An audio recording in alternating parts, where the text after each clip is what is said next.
Hello guys, this is Tech CJ of Bytes and Bots Gadget Center. At ngayon, ituturo ko sa inyo kung paano ayusin ang overheating issues ng gamit nyong laptop gamit ang mga quick fix na makikita natin sa internal or sa system ng laptop natin. Simulan na natin. Una, punta muna tayo sa Run Catalog. So, pipress natin yung Windows key, tapos R, at search natin yung control panel.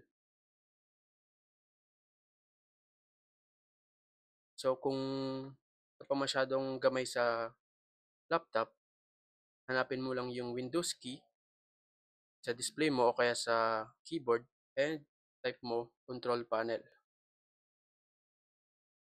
So, once na nahanap mo na, click mo lang enter.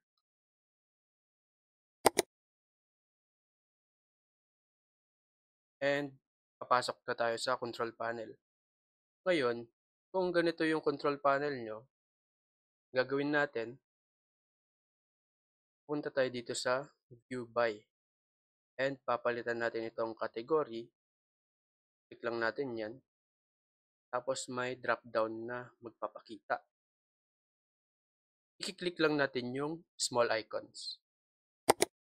After nun, punta tayo sa power options. So, yung makikita nyo dyan, most likely, itong balance recommended. So, ang gagawin nyo, click nyo yung change plans. Tapos, punta tayo sa change advanced power settings. So, ang next na gagawin natin, scroll down lang natin hanggang sa mahanap natin yung processor power management. So, once na nakita na natin, double click.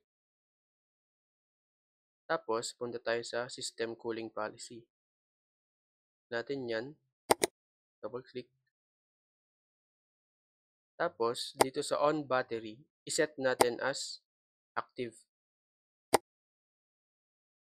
Kung naka-passive din yung plugged in mo, iset lang din natin siya sa active. So, click on apply. After nun, dito tayo sa maximum processor state. Double click natin yan. Tapos, dito sa on battery, pwede nating iset na 90%. Pati din dito sa plugged in. Lang din natin. Tapos, set natin sa 90. Click on apply. And then, okay. Sa part ng maximum processor state, try nating i-lower down ng 1% muna. Yung sa on battery at sa plugged in.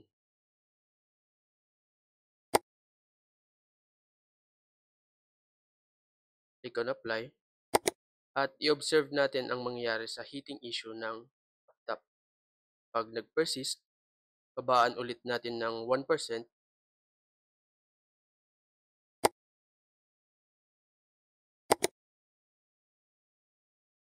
Hanggang sa mahanap natin yung sweet spot ng maximum performance ng processor mo para hindi malala ang overheating.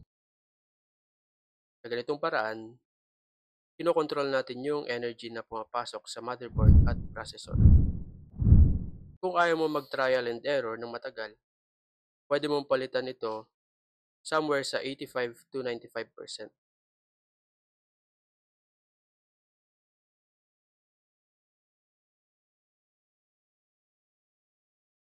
Pero mas advisable na pag magre-reduce tayo, 1% at a time lang, then i-observe. Kasi usually, sapat na yon para mahinto ang overheating ng laptop mo. May in-depth explanations pa regarding dyan, pero hindi na natin itatakal for now. Isa pang paraan na makakatulong ay kung meron kayong fan customization software na naka-install sa mga laptop nyo, gaya ng NitroSense. May mga nakalagay dito na fan control presets na pwede mong pagpilian o i-customize. May auto, may maximum. Kung makikita nyo, magbabago yung RPM ng CPU at GPU mo. Meron din namang custom na kung saan pwede mong i-customize yung RPM ng CPU mo at GPU ng separately.